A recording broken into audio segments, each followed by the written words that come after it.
Salut, j'espère que tu vas très bien. Me voilà en intérieur, une fois n'est pas coutume, pour te parler de cette particulière pleine lune qui intervient dans nos contrées le 3 janvier à 11 heures du matin. Une pleine lune en Cancer, avec le soleil en Capricorne, et une pleine lune symboliquement extrêmement riche et importante. Alors, je suis dedans aujourd'hui. Je ne me suis pas mise dans l'humidité de l'extérieur. J'ai été hyper fatiguée au moment du solstice, mais comme rarement je l'ai été. Et j'ai presque passé un peu moins de 4 jours, quasiment, à ne faire que dormir et récupérer. Donc, juste autour du solstice d'hiver, là, sur le 21, 22, 23, où vraiment, il y a eu une espèce de contre-coup très important des événements de ces derniers mois. Et puis en faisant un peu le sondage autour de moi, je me suis rendu compte que ça avait été un peu le cas pour pas mal de monde. Alors chacun avec son champ d'événements particulier et singulier, hein. Mais globalement, cette fatigue, ça a été un temps presque imposé par le corps, comme dans une cassure de rythme. Et une cassure de rythme qui fait du bien parce qu'il était absolument nécessaire de remettre un petit peu le corps au repos. Et peut-être l'as-tu senti aussi. En tout cas, moi, je l'ai drôlement senti. Je vais même dire, mieux que ça, c'est que je me suis fait surprendre par cette intense fatigue et ce besoin de sommeil incroyable qui est venu avec.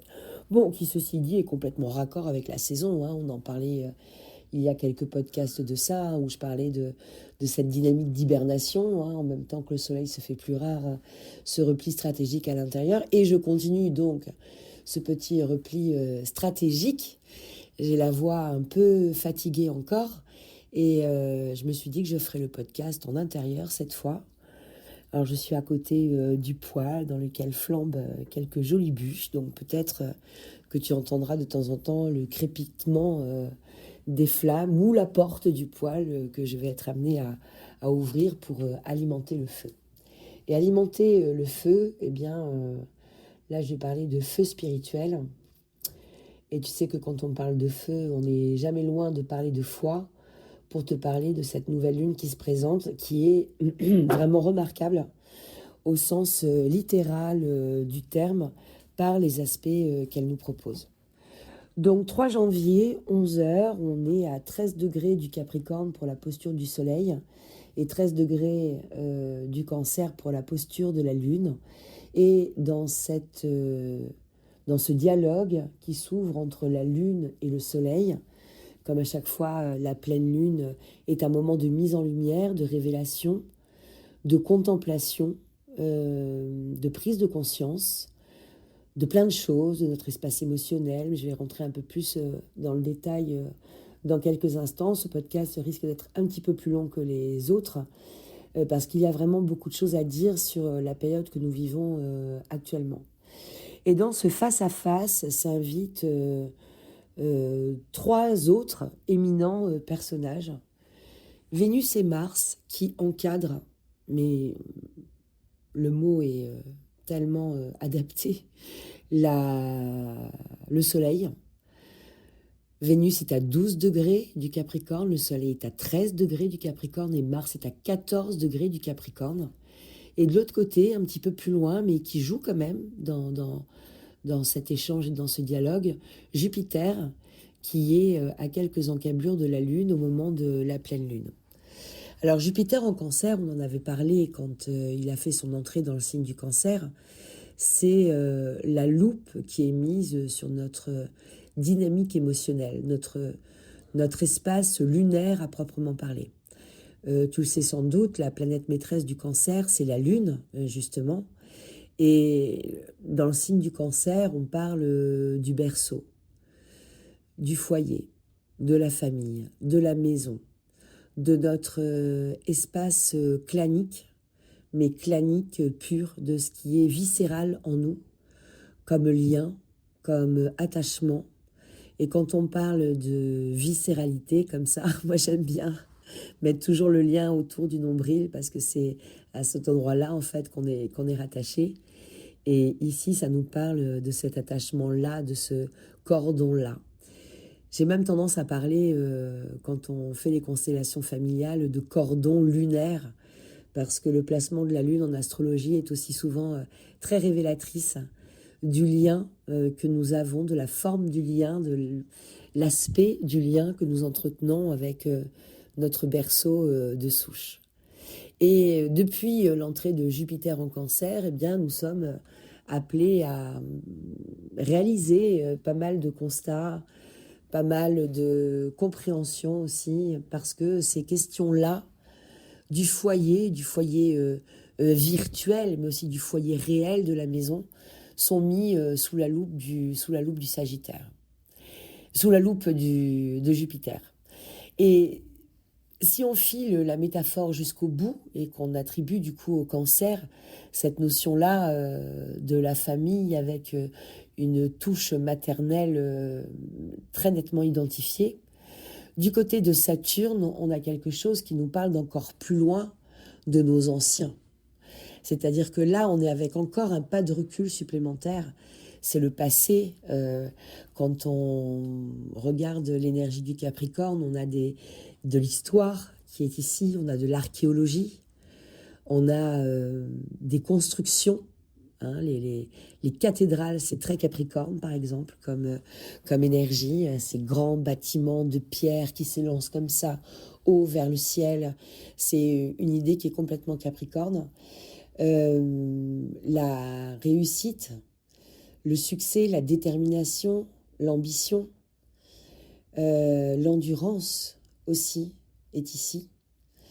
Nous avons là l'alchimie entre finalement ce qui nourrit du côté Cancer, ce qui peut nourrir émotionnellement du côté Cancer, et ce qui peut nourrir sur un autre plan du côté Capricorne. Alors une pleine lune, hein, on le dit, hein, c'est un moment de manifestation, de révélation, où tout d'un coup est mis en lumière quelque chose, et cette pleine lune, elle est remarquable en ce sens où nous avons tous les critères de manifestation qui sont retenus ici, avec Vénus qui va parler ici de notre désir, de nos envies, qui peuvent être très pragmatiques, très ancrées, mais aussi un peu plus sentimentales, parce que Vénus quand même, hein, quelque part. Mars, notre volonté, notre capacité d'action, notre dynamique en Capricorne stratégique pour aller honorer justement nos désirs vénusiens, et le soleil entre les deux qui forme comme un pont lumineux et qui va nous permettre d'aller réénergiser ces deux dynamiques-là en nous, les enluminer et pourquoi pas leur permettre une association, une alchimie très intéressante avec justement cette prise en considération de l'émotionnel porté par la Lune en Cancer. Quand on regarde la roue zodiacale au repos, c'est-à-dire quand on ne lui attribue pas un ascendant, quand on regarde l'axe Cancer-Capricorne, on est sur l'axe maison 4 et maison 10. Maison 4, Cancer, la vie privée, et maison 10, Capricorne, la vie publique. Donc ce qui se passe dans mon intra-familial, au sein de mon foyer, de ce qui se passe dans ma vie extérieure, au grand air, au grand jour, et de ce qui est diffusé et rendu public, au contraire de l'intime. Là, l'intime parle. L'intime a beaucoup d'émotions à venir passer ici, à venir transmettre ici. Et ces émotions-là sont reçues, du coup, par le soleil en face, qui a, comme qui dirait, l'opportunité de prendre en considération les besoins de cet espace-là et d'aller aussi honorer et nourrir la dynamique de ces espaces pour obtenir cette forme de verticalité. Hein. Maison 4, maison 10, on est aussi sur le fond du ciel et le milieu du ciel. Et sur cette roue du zodiaque, c'est la ligne verticale, celle qui est en plein milieu, verticalement parlant, qui divise la roue en deux sur l'axe nord-sud. On pourrait même le formuler comme ça. Donc c'est cet alignement qui est ici symbolisé par cette ronde des planètes ici dont il est question. Un alignement qui peut être soit contraint, soit engagé de soi. Si nous sommes dans des espaces où l'alignement est contraint, eh bien le débordement émotionnel qui peut se révéler ici va nous faire prendre conscience qu'il y a quelque chose à certainement ajuster dans l'espace du Capricorne. Alors ça tombe bien, tout le monde est à l'écoute. Hein. Soleil, Vénus, Mars, tout le monde est branché, tout le monde est à l'écoute. J'oublie pas Mercure, qui n'est pas très loin non plus, même s'il est un petit peu loin de cette pleine lune. Et Jupiter porte loin la voix de la lune ici. Il porte loin les besoins de cet intime qui parle ici au cœur de nos foyers.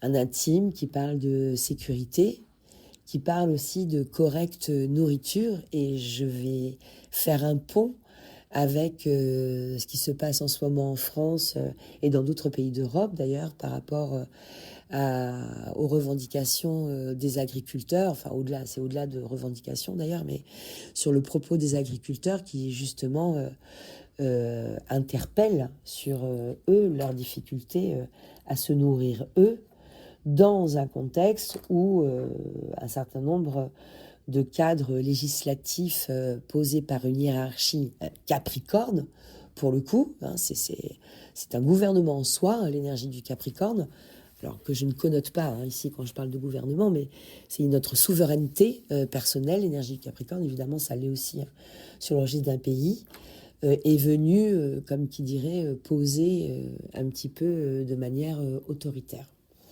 Donc nous pouvons, nous, être comme ça dans cette ambivalence entre débordement émotionnel d'un côté et crise d'autorité, voire d'autoritarisme de l'autre, entre dynamique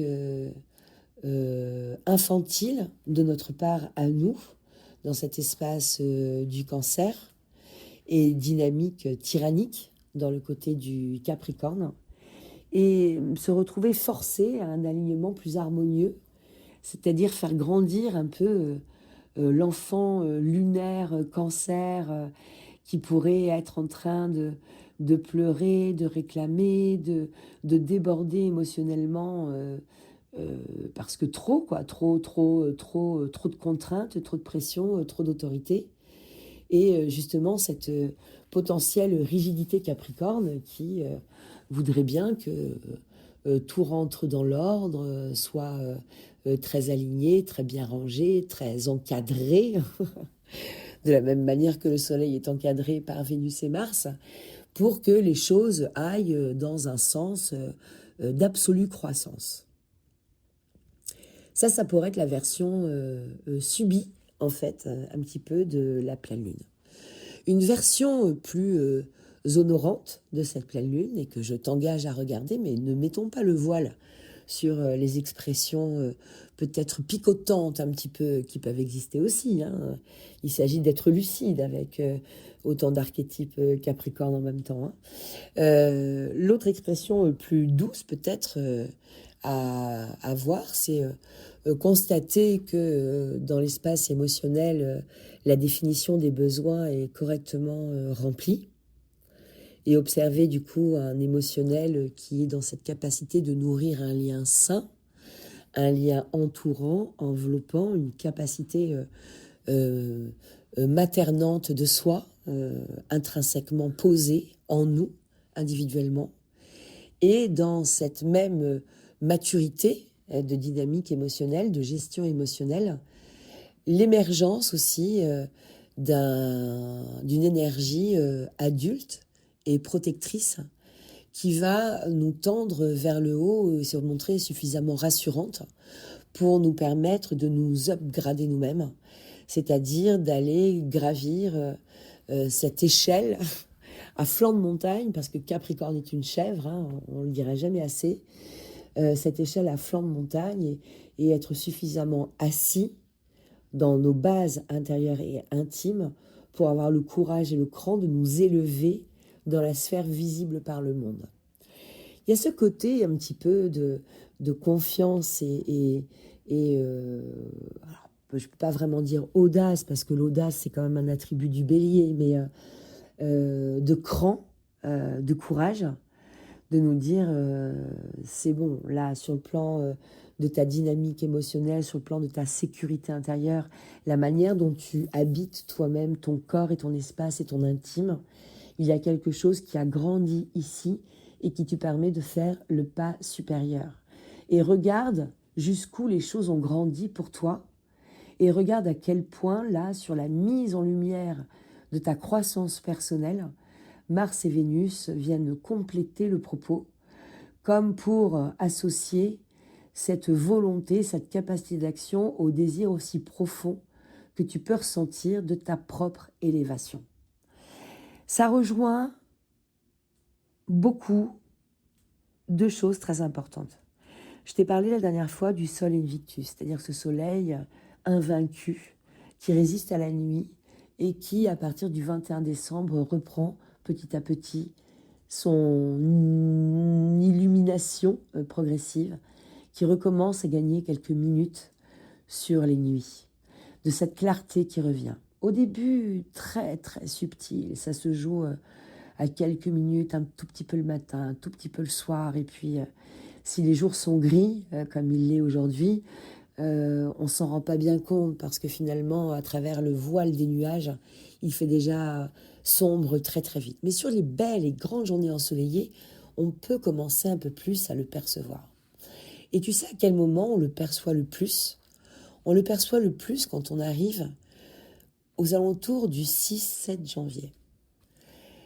Et 6 janvier, traditionnellement, dans les écrits catholiques, dans cette religion-là, nous sommes en face de ce qu'on appelle l'épiphanie. L'épiphanie, c'est cette histoire des rois mages qui viennent honorer l'enfant récemment né. Donc on peut là aussi filer la métaphore, l'enfant divin, qui peut être aussi le soleil, qui arrive ici. Et les rois mages, guidés par les étoiles, les rois mages sont des astrologues, si on regarde bien le fond de l'histoire, guidés du coup par l'étoile, qu'on appelle depuis l'étoile du berger. Je parlerai peut-être à un autre temps et en autre lieu de quelle était cette conjonction planétaire si importante et qu'on a nommée ainsi, viennent rendre hommage et présenter des cadeaux à l'enfant qui est du coup né. Comme le dit la tradition aussi, sur la nuit du solstice d'hiver, même si dans le temps nous avons un peu changé les dates et nos archétypes. Et c'est à partir de ce jour-là, du 6 janvier, du 6-7 janvier, que l'on commence à vraiment prendre conscience de ce soleil qui a grandi et qui a chopé comme ça quelques minutes d'existence supplémentaires à l'ombre. Et ce qui est très drôle dans la dynamique de cette pleine lune ici, c'est que donc cette pleine lune se perfectionne le 3 janvier, et le 6 janvier, Vénus, Soleil et Mars seront tous les trois rentrés en fusion. Les trois planètes se trouveront sur exactement le même degré astrologique, ce qui n'est pas du tout fréquent. Je pense que pour cette pleine lune-là, je vais reprendre une habitude que j'ai laissée de côté depuis quelque temps parce que j'avais besoin de reprioriser mes actions.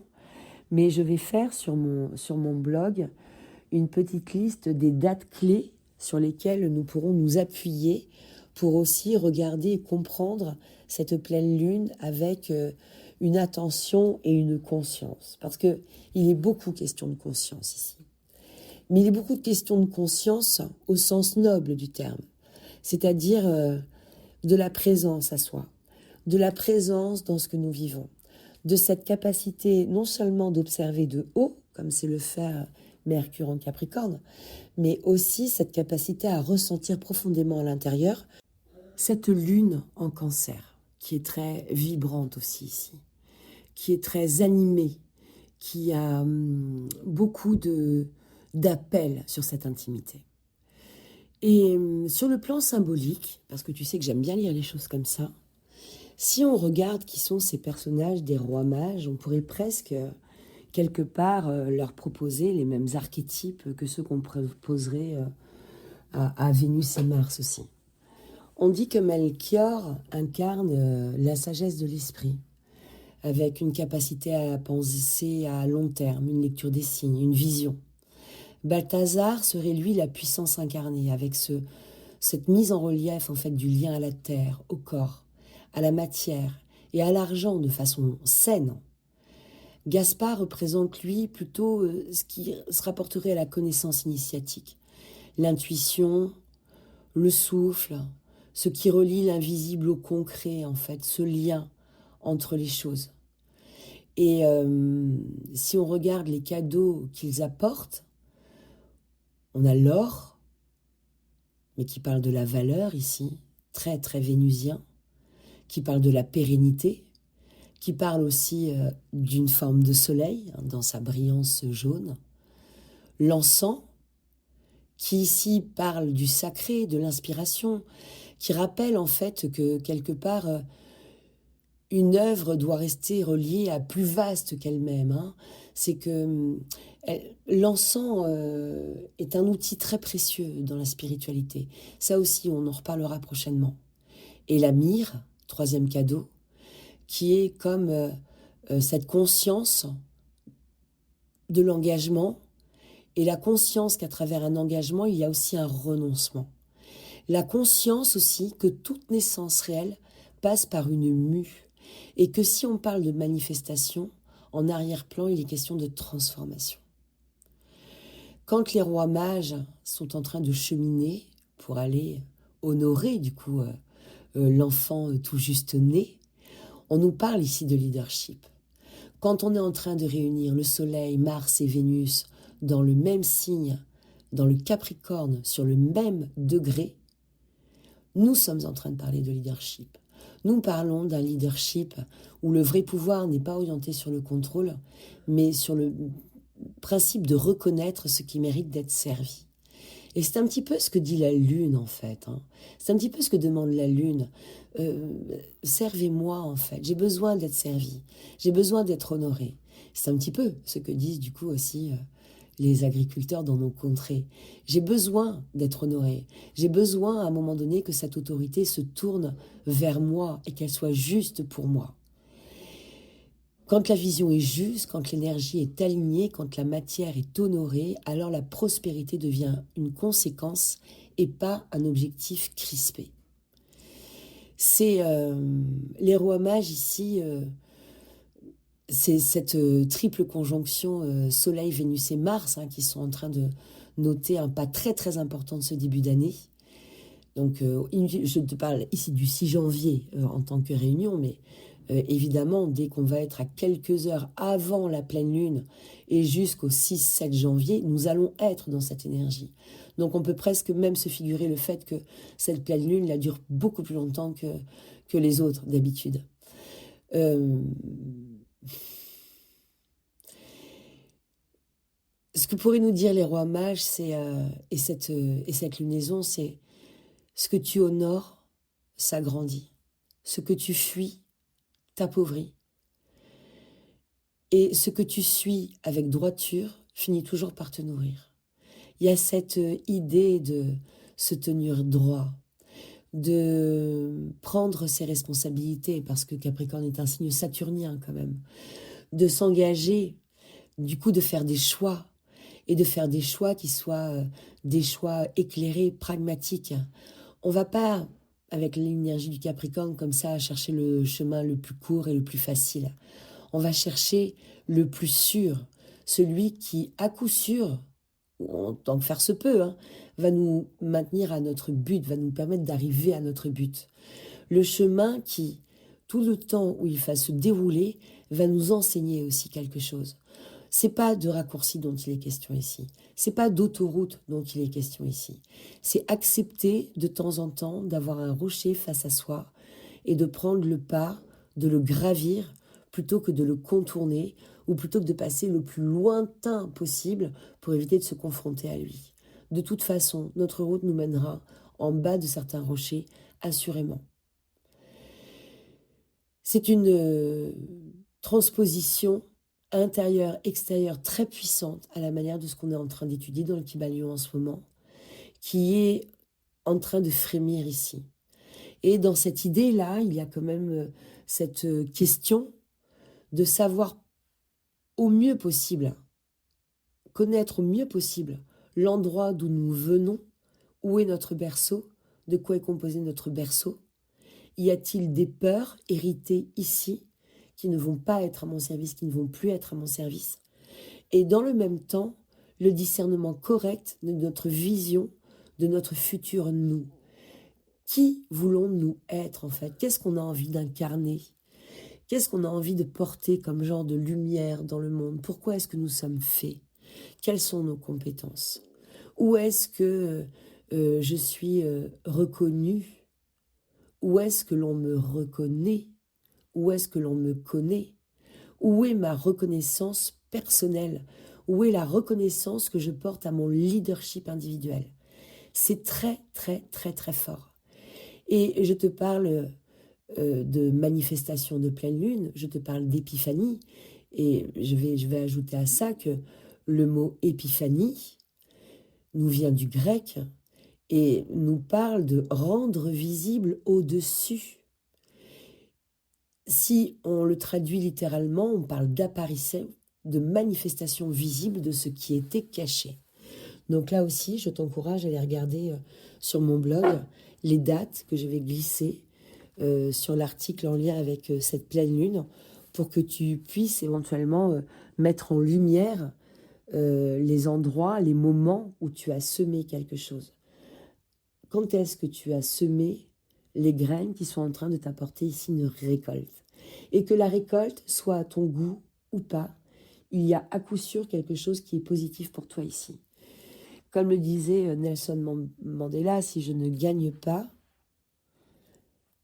non, c'est pas ça. Je suis en train de m'embrouiller les pinceaux. Enfin, je vais la faire autrement, mais je ne perds jamais, même si je ne gagne pas. Parce qu'à chaque fois, au moins, je gagne un enseignement. Donc, soit je gagne concrètement, soit je gagne un enseignement. Il n'y a pas de perte ici. Il n'y a pas de cassage de figure. Il y a apprentissage, expérience, gravir des montagnes, s'honorer, honorer nos contraintes, honorer nos engagements, avec cette conscience que dans certains de nos engagements, il y a aussi cette dynamique de renoncement, parce que pour s'engager, il faut faire le choix de s'engager. Et que porter parfois le choix de s'engager, c'est parfois aussi avoir peur de prendre les mauvaises décisions. Et ça me fait penser à une petite histoire que j'ai entendue il n'y a pas très longtemps, où un grand businessman est interviewé par un journaliste, et le journaliste lui dit mais dites-moi, comment vous faites pour tout réussir comme ça dans la vie? Et le businessman répond, ça repose en 2 mots, bonne décision.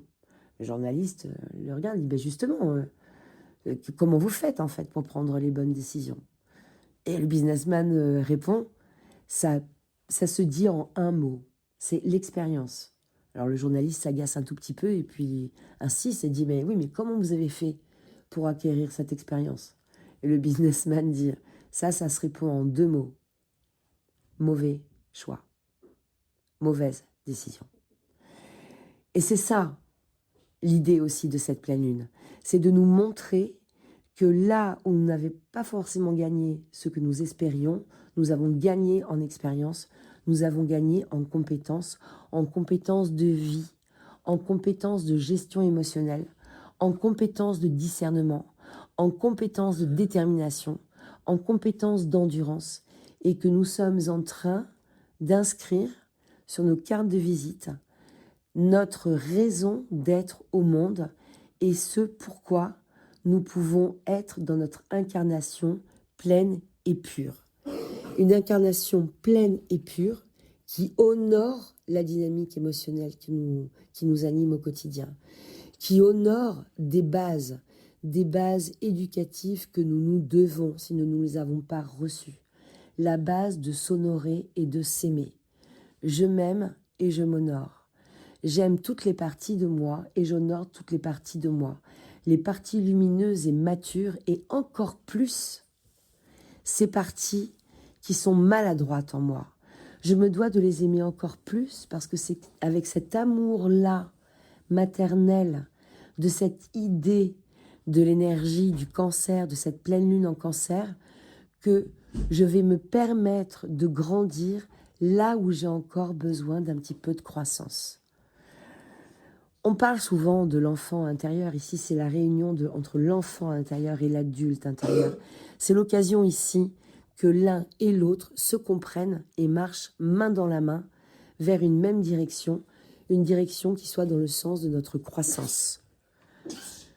Bon, il y a un ado bien enrhumé, pas très loin de moi, qui tousse et qui éternue.